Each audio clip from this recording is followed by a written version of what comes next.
What's crack, everybody? Yeah. You listen to the Discus Lariat Collective podcast. I'm your host, Warren, here with Daryl. And yeah, it's been a while. Happy New Year. Um, Warren Gary got sacked a couple of months ago, so we're back on. Living on the streets, yeah. No, yeah, just kind of, well, I personally fell out of wrestling for a bit. I was like, I was watching it, but nothing really kind of, I don't know, caught me interest too much. So, yeah, I suppose we'll talk about day one anyway. Because obviously that happened last night, start the new year off. Maybe we might have a cracking year, who knows? But yeah, I suppose we could jump right into it. Won't go too in depth on each match or nothing like that, just because we don't really need to. Do you know what I mean? Although we're only back, relax. Yeah, exactly. This is going to be a nice 5 minute. Actually, no, I'll just knock it off now. I'll just knock it off now. No, it was a good show. It was a decent show. It was a better episode of Raw, it felt like to me. For the most part, there was some deadly moments, but yeah, we'll jump into it. Won't go too much into the pre-show. Cesaro and Ricochet against Ridge Holland and Sheamus, and Ricochet absolutely broke the nose of Ridge Holland. Bad sauce. Fire this man. No, don't do that.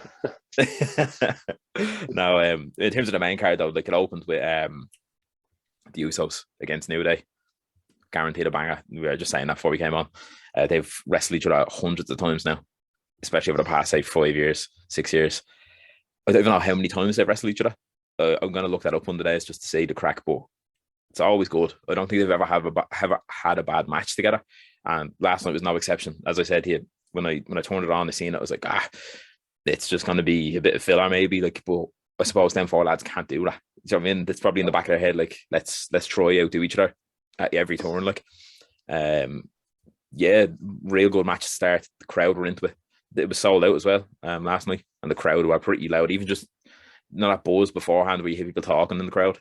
It was, you could hear it on the telly, so that was kind of cool. But yeah, and then one more thing, I suppose the New Day were dressed as characters from Tekken, so yeah, it's pretty cool. Xavier was dressed as King, and what's his name, Kofi dressed as Brian Fury, so that's pretty cool. Who pays for all them outfits? That's the fucking thing. What is it? Who pays for all the outfits? I'd say they do, yeah. I wouldn't say anyone WWE put their hand in their pocket, but I'd say they do. But yeah, real good match to start. That felt like pay-per-view quality match. That felt good. I can't remember the order of the matches. I was after looking at it there about 2 minutes ago. I'm after talking about a show, and I can't remember. I'm going to scroll back up here. What did he have next? Oh, McIntyre against Madcap Moss. Just an episode of Raw kind of match. Filler match, yeah, pretty much. Like, it was cool to see Madcap Moss, I suppose, get an actual match. Do you know what I mean? Especially with a big guy like Drew McIntyre. And like, he sold well. It was decent, but this whole feud, I don't care for it really. I haven't really been paying much attention to it. It feels like when it's on, I'll go make something to eat, or I'll go fuck off for a while. I don't really pay much attention to it. It's not against the lads, but it's just, there's nothing behind it really that I like. And even McIntyre himself, I like him better as a heel. So have you lost interest in him now since the belt? He dropped the belt and stuff. 100, even when he had the belt, I just yeah. And again, it's just that thing I think of when someone's that kind of goody two shoes face, and they try to act real hardy kind of thing. It just wrecks me head. And I feel he's more, if he's a heel champ, perfect. If he's chasing the title as a face and having good matches, fine. It's exactly like Rollins. I hate Rollins as a good guy, and I hate Rollins with the belt. So yeah, them kind of guys chasing the belt or heel champions, and I agree. And yeah, that's how I feel about McIntyre. Yeah. Deadly in the ring, especially. He needs to kind of get like that Kevin Owens kind of persona, where he's good. Like, you know, if he had that kind of persona, like, he'd be fucking perfect. But oh yeah, 100%. Like, I think it's around about time to turn him heel again. Just see what you can do. Pick a face on the brand and let him go at it. Big E would be a big one now, and I suppose we'll go into that now in a minute, but just literally just came to my head there. But yeah, next match then, Raw tag titles. Okay, bro, Street Profits again. The last few minutes of the match was good. Like, it felt big. It never felt like Street Profits are going to win the belt stuff. Do you know what I mean? It just felt like a Raw match again. Migos was with RK Bro as well. So that was pretty cool, I suppose, for people who are from Atlanta and stuff like that, people who like Migos. Or like a few of their songs, I wouldn't be too into them. But whatever. Thing as well, what you call it? There was that thing that they were doing with Randy Orton, the fact that he met him at the airport before. Did you see that picture? No. Yeah, it was like back in 2014 or something mad. And it's like Randy Orton and two of the lads out Migos, and they're just posing together. So they came out with him, and it was pretty cool. Like the fans ate it up as well, because obviously being from Atlanta, they're hometown boys kind of thing. Yeah. And they sat ringside. I thought they were going to get involved a few times. So I was like, oh, it feels like there's a spot coming up now where they would pull someone's leg or something like that. But no, they didn't bother. Sat there in these cool chairs, and then yeah. And for folks of them, you can tell that they were told, right, react to RK Bros moves, or react to like they're the guys you're cheering. Don't cheer the street. You know what I mean? It felt like that, and they played their part well, I think. And then afterwards, there was a show of respect then between the two teams, because Street Profits faces as well. So it's it's mad. Like it's very rare that you get that, especially on a pay-per-view, like, or especially for a championship match. Rarely get face v face, like. But yeah, good match. I like RK Bro. I'd rather that than say Randy Orton in the title picture again. You know what I mean? I would like to see them. Riddle will turn on him. Yeah, I think that'd be deadly. Yeah. Riddle will take. I reckon if Riddle could take over for Randy, I'd say that could be a big thing going forward. That's why he's obviously paired with Randy. So when Randy steps aside, like he'll obviously has picked up so much stuff, and I think that'd be deadly to see that kind of side of Matt Riddle. Like he's always kind of, that's taking the piss and whatever, like not taking seriously or whatever, and then maybe turn on Randy Orton at Royal Rumble or something like that. That'd be fucking deadly. And then you're leading up to your match for Mania.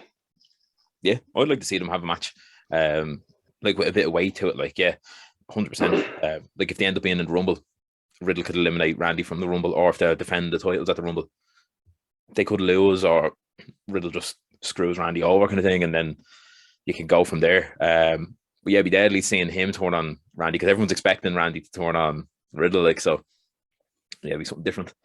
What was next? Edge and The Miz. This match I was chatting to you about beforehand as well. I love Edge. He's literally probably like one of my top 5, maybe top 10 actually, but yeah, he's up there.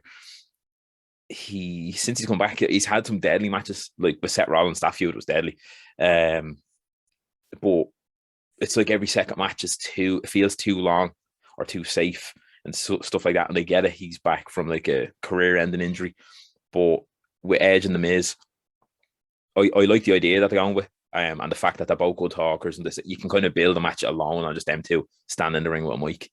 And I know there was comparisons drawn to this feud and CM Punk and MJF, but obviously you can get away with a bit more in AEW promo wise. So, and then obviously if you're trying to follow them, you're never going to get to that level either. I mean, CM Punk and MJF are on a different level, but this feud, it's not bad. Like, but again, it felt like a Raw match, just a real dragged out Raw match, because we were saying it as well beforehand. The Miz is a very safe, bare bones wrestler.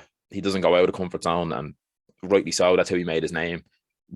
Criminally underrated, but that's who he is. And then Edge, obviously, since he's come back, he wrestles a safer style. He's not whatever in his 30s anymore. You know what I mean? He can't, and he's not going to take these crazy bumps again, especially in a match with The Miz. Like, it's not going to happen. But it just felt dragged out. It was good though. Edge won as expected, but again, because Edge wins now, you can't really do anything else. But can you? I don't think you can. Yeah, well, it's a tag match. You're gonna have Beth Phoenix and fucking what's her name? Maurice. Yeah. You're gonna have that. So, what's the next pay-per-view? The Rumble. Is the Rumble? Fuck, Jesus. Yeah. So you're gonna have that, like, you wouldn't have that at like a kind of a day one. That's something you're not bringing them back more than that, who haven't wrestled in a fucking while. They're going to wrestle at a random event, so yeah, you'll have them at one of your bigger events. So makes sense. True. Yeah, I just don't know if I want to see it. That's going to be dragged out as well. Yeah, no, it's going to be if that match was safe. What the fuck? What's that going to be like? Yeah, like, do you remember when Cena and Nikki Bella fought The Miz and Maurice at WrestleMania? I was literally, I was at that WrestleMania and I was half asleep that match. I can't even remember what happened. I was literally just sitting there and I was like, I wasn't even drunk on it. I was just like, this is boring as fuck. And then And again, like I've obviously seen it, and the Miz's style are fairly boring, bland wrestlers, and again, like that's how they made that money. And I can't imagine it be overly great now. Like Beth Phoenix is a deadly wrestler, but I can't imagine she's gonna go in there and put on a clinic then, like, you know what I mean, go in like Bret Hart and start fucking putting holds on people and making it like exciting and fucking being the ring general there. Like, I just can't imagine it being a fantastic tag match. But it's got to be a filler match. Like, as bad as it's going to be, you've got a lot of people, like, that should have been a match that we should have seen fucking back in the day. You know, not now with everything that's gone on. You know, it's literally going to be a filler match, as sad as it is, unless the story progresses like fucking mad. You know, there's really good storytelling in it, and it really draws me in. But after that, you know, it's that much of a safe match. You're not really going to be excited for it. Nah, they should have left it off. They should have just left it off and did nothing with it, and then just built it all the way up. They could have, and then had it. Yeah. There was a little. I don't know if it was a botch or what, but Beth Phoenix coming out and her music not playing. You see that? She was like standing on the Titantron, so she was standing there like that, like grimacing, just like making these faces at like Maurice and all. Literally just stand there, and Maurice was like basically go around the other side of the ring now at this stage, like acting to it. And then our music hit, and then she started walking down to the ring. So it was literally like the cue was like, when your music hits, then you go down to the ring. Realistically, you just call an audible there, like, you know what I mean? Just be like, right, the music's not playing, go. She stood there for like 30 seconds. It felt like it was real awkward. Yeah, pretty cringe. But she was wearing a cool jacket. She's going to Viking hair, so they're probably going to go with that kind of attire now, I'd say. Edge came out with the Brood music as well, so that's going to kill. I don't mind that. You can do that every week if you want. I think it's it looks deadly, yeah. We just jump onto the co-main then. Becky Lynch and Liv Morgan. I like Liv Morgan's moveset. I like her as a wrestler and stuff like that. We'll get into what you are saying now in a sec. But again, the match, decent, like pretty good match, but just I don't know, wrong person won. I feel, again, don't get me wrong, like Becky's great and she's a cool heel champion, I suppose, but you've had Liv Morgan now. I think she lost her 3 times now. So I get the whole thing of like, babyface getting up there, but these are just like kind of, I suppose, clean wins she's getting. Do you know what I mean? Becky Lynch over, so it feels like they've missed the boat now on putting the belt on Liv unless she wins the Rumble. That's the only way I can think that it'll get that reaction, because even last night the crowd were into it, but obviously it's one of them things, if you see someone lose so often, it's kind of like, well, look, on to the next one. Yeah, I'm going to be expecting someone else to win the Rumble. If she wins, it'll be disappointing. Well, there you go. Yeah. Like, that's what I mean. Like, as we were saying there, like, even if Liv Morgan comes out now, tomorrow night? Yeah. If she wins the belt, if she gets another rematch tomorrow and wins it, I'm not going to give a fuck. I'm not going to care. It's gone. She should have won it. You've done it 2 months. You've milked the cow that much. The udder came off. Like, in your hand. Leave it. Like, that's it. It's done. Like, it's not. You can't stick it back on. That's it. It's done. Leave it. Leg it. Put the cow down. Ship it off to AEW. No, that's it. Like, it's done. Like, I'm not going to have any interest in it. And like we were saying earlier on, like, if a match came up with the likes of, say, Liv Morgan, Becky Lynch, and Rhea Ripley or something like that, if Liv Morgan wins it, again, I'm going to be, why? With no interest. I would have rather seen now Rhea Ripley taking it. Yeah. I don't know, like we were saying earlier, like, it's Liv Morgan, she hasn't got any proper aggression or whatever like that I actually believe. Like, I never see her. Like, it's I don't know. Like, there's nothing against her. I actually like her, but I don't know. I can't see her being world champ unless she changes her persona and it becomes more believable. Like, as I said, like, back in the day before Alexa Bliss became who she was with Bray Wyatt, they should have put Liv Morgan when she was teasing that comeback and all. That's who should have been her. And then you would have been able to put her back. I reckon at the Rumble or something like that, we might see Liv Morgan or something like that. Or not Liv Morgan, Alexa Bliss or something. Coming back and taking the belt. I don't know what's happening with her or what's going on, but I reckon that's what could happen. Or you could see her coming back now fairly soon, if possible. Because they tried it with her. I can't see anybody else now stepping up to Becky Lynch. There's nobody in my mind that I'm even thinking of. Yeah. Yeah. Like, if you can't think off the top of your head, there's something wrong. There it is. So, yeah, dead right. And the fact that, like, as I said, clean wins, yeah, killing credibility with that as well. So, and if Liv Morgan was to go in and win the Royal Rumble, it would feel like, well, you can't be one woman in 3 attempts, which can eliminate 29. Yeah, so it does feel a bit. Now, I suppose you have that stroke of luck in the Rumble that everyone always goes on about, like the fact that, say, like, people have won it from number 1 and number 2 entries and stuff like that. But again, as you said, she doesn't have that grit. She doesn't feel like she's a world champion, world champion material right now. So until she changes something, or until they kind of put a different persona with her or something, maybe. But I do get you though. She should have won last night, and then they could have built something there. But yeah, I think the wrong person won there. And yeah, the only thing I can actually think is just back to Becky and Bianca now again, which obviously it won't be bad. But again, you've built up Liv Morgan for nothing then, if that's the case. Do you know what I mean? Yeah. Oh, yeah, but you can see that, like, what I could see is, like, the likes of Alexa Bliss coming back, beating fucking Becky Lynch. And then you've got, say, Liv Morgan versus Alexa Bliss going down the road to Mania or something like that. That's more believable. Yeah.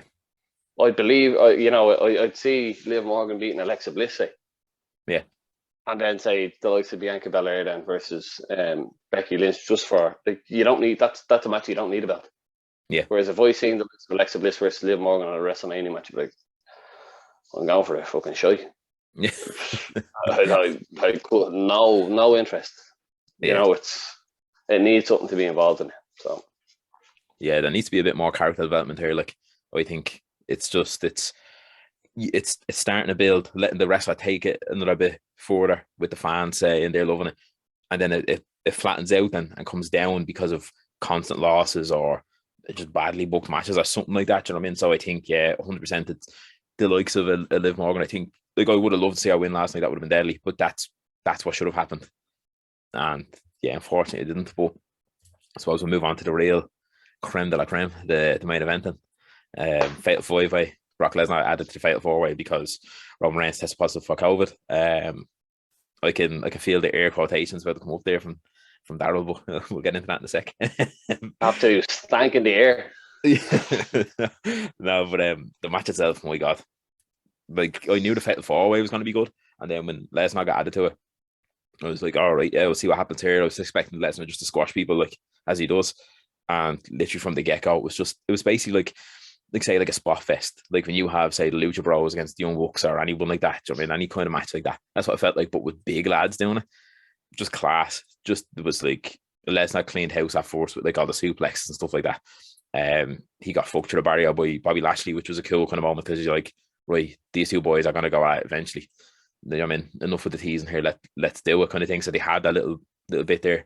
Lesnar sold the fuck out of everything as well, like, because obviously sometimes Lesnar gets in the ring, and you know he's going to win off the bat. Do you know what I mean? You do, like, I mean, it's one that you could bet your house on it, really.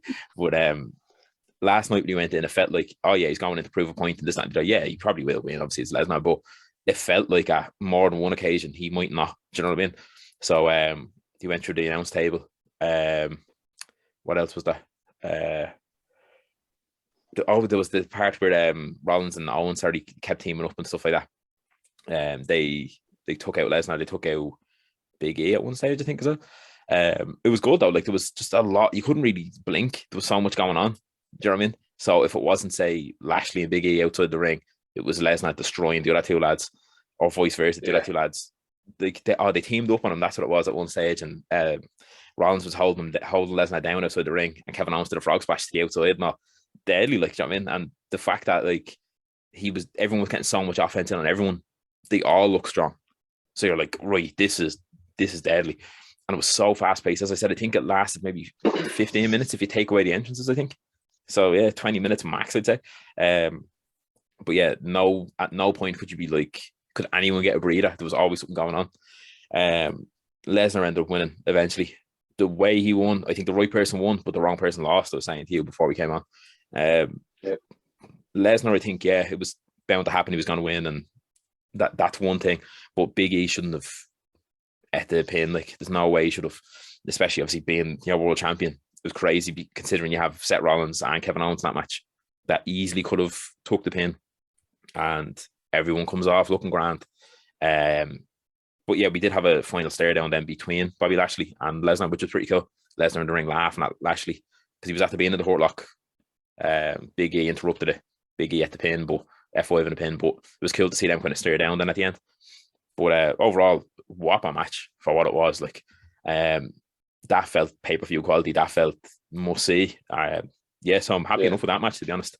But yeah, as you said though, an elimination kind of style would have been deadly. Yeah, if the likes of Rollins and Owens kind of ganged up on Big E with Bobby Lashley and Lesnar were going at it, and then Big E lost to two guys. Like, they're not nobodies, you know. They're fucking massive fucking stars. Like, so that'd be believable. Even if you did it like that, and then you'd have the likes of then whoever bet Bobby Lashley, and then you'd have obviously the likes of Lesnar then versus the two lads, and then one of them eats the pin off Lesnar, and then Lesnar picks up the belt. That would have made just more sense. But I don't know, like we were saying before, like the likes of Reigns with COVID and Lesnar picking up the belt with a change of plan 2 hours before and dropping Big E as your champ. I don't know. Like, I think that's a load of hokey. I think the storyline, to be honest with you, that they've been able to, obviously, not saying COVID wasn't in, the superstars had it, but it was a perfect opportunity to go, you know, you can't believe, you know, if someone says they have it, you kind of have to take their word for it. You can't say, oh no, it's false or whatever. It's very hard to see. So that was a perfect opportunity for Reigns to, if Reigns had said 2 days ago, I have it, it would have leaked that Reigns doesn't have it. But because it was 3 hours before,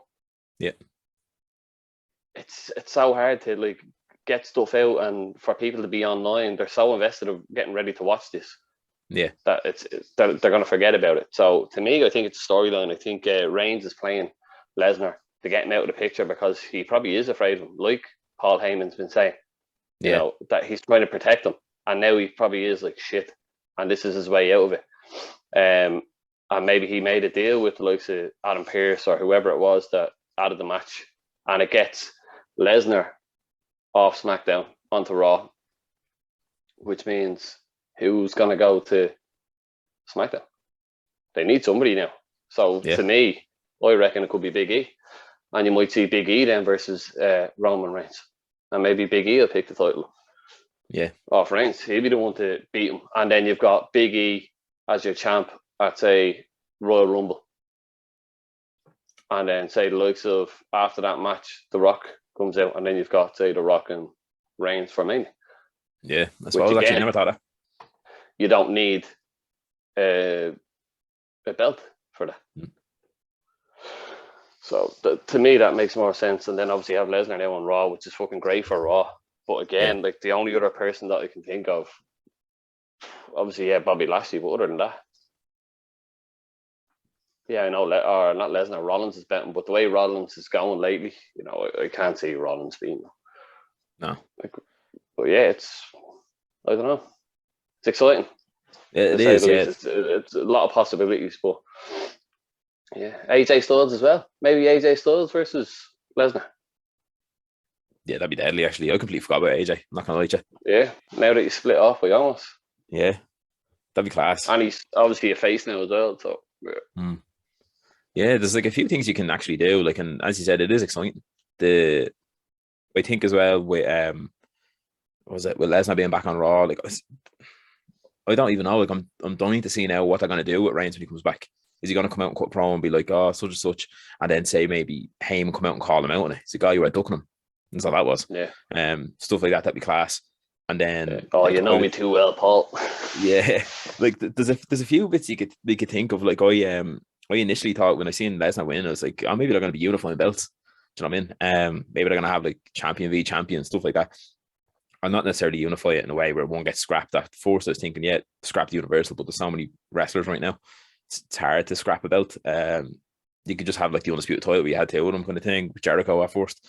We'll see what happens anyway. The match itself, whopper though, real good match, and it saved the pay-per-view in a way. Like, not that it was bad, but it did just feel like Raw. Do you know what I mean? A more watchable episode of Raw, like. So if it wasn't for the first and last match, it would have just felt like Raw, I think. Because you're constantly seeing obviously the same people. That's obviously how you build storylines and stuff, but there was nothing overly different. And the whole pay-per-view thing, even the look of it. Yeah, like apparently there was a few things like tabled about it. People were saying like backstage, like they were going to change the rope, so they were going to have like a different kind of setup, and they were all shot down. The ideas are like, no, just keep it like this. That's one of my biggest gripes about pay-per-views now, and they changed the name. It's not a pay-per-view anymore. It's a premium live event. That's what it's called now. Oh, chat.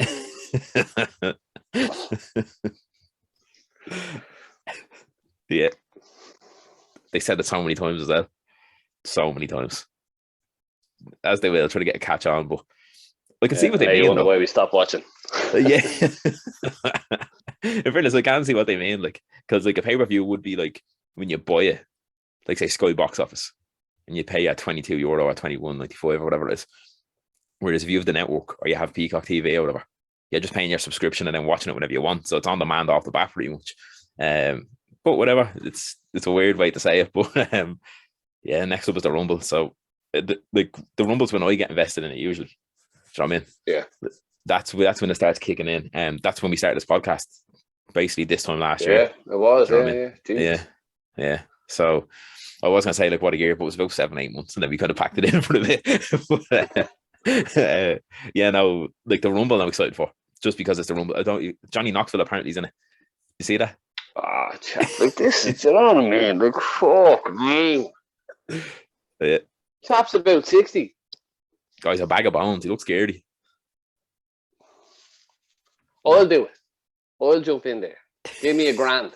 Yeah, grand. You can do what you want to me, or you can fucking kick the shit out of me. You don't care.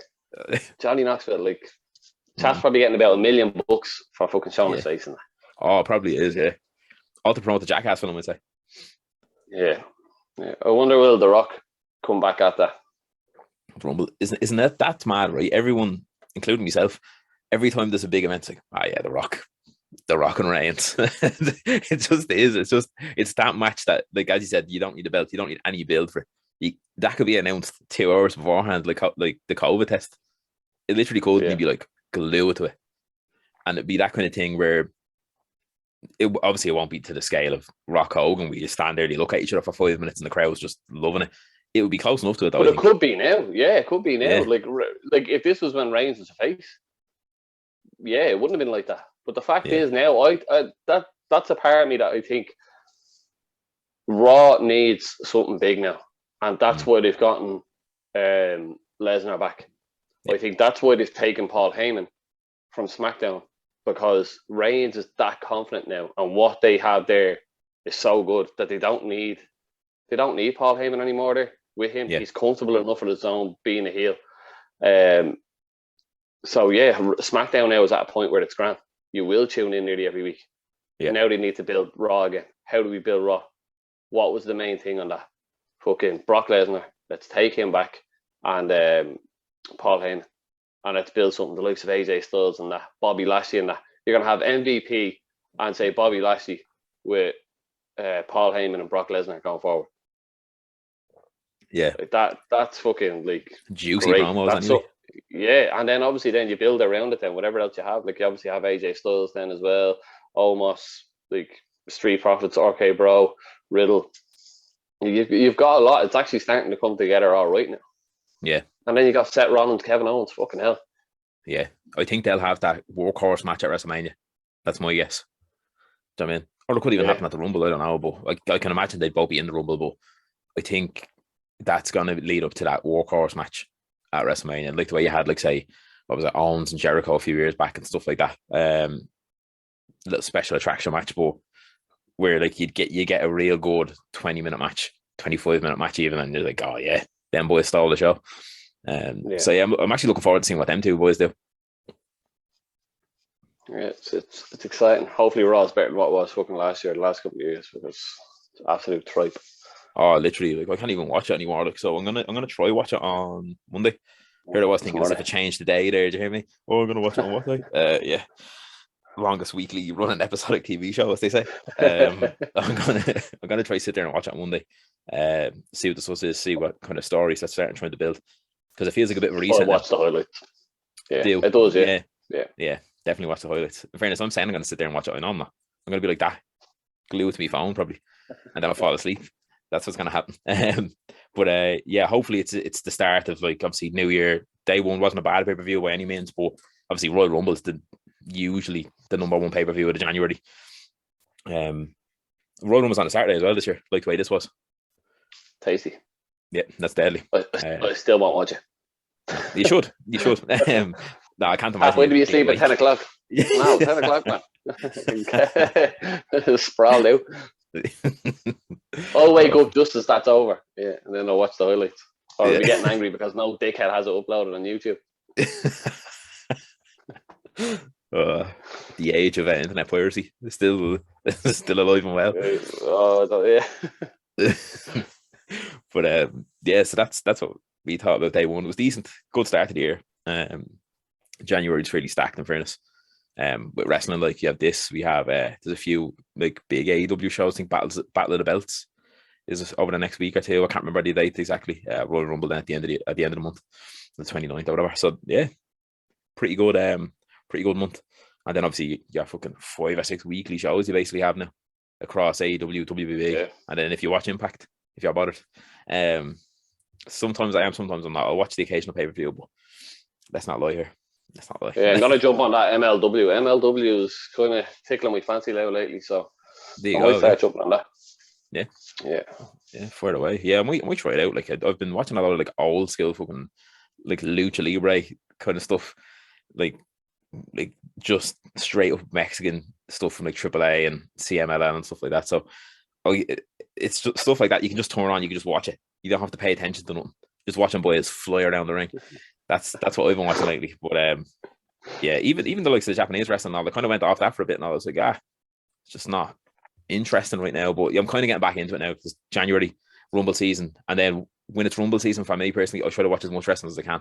Any promotion, because I'll watch an episode of Robic, that's something surely is better, and then I'll watch something else. You know what I mean? So yeah, we'll see. It's the weather, man. That's all it is. That's what I'm blaming on. It's the weather. Yeah. It's COVID. Yeah. Got everybody down. That's what it is.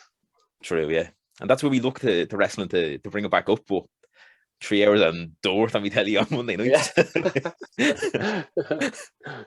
Trying to scrub the TV after it's over. Yeah. And then have Arsenal losing. Can't catch a break. Yeah, that's nothing new anyway. Yeah. True, yeah.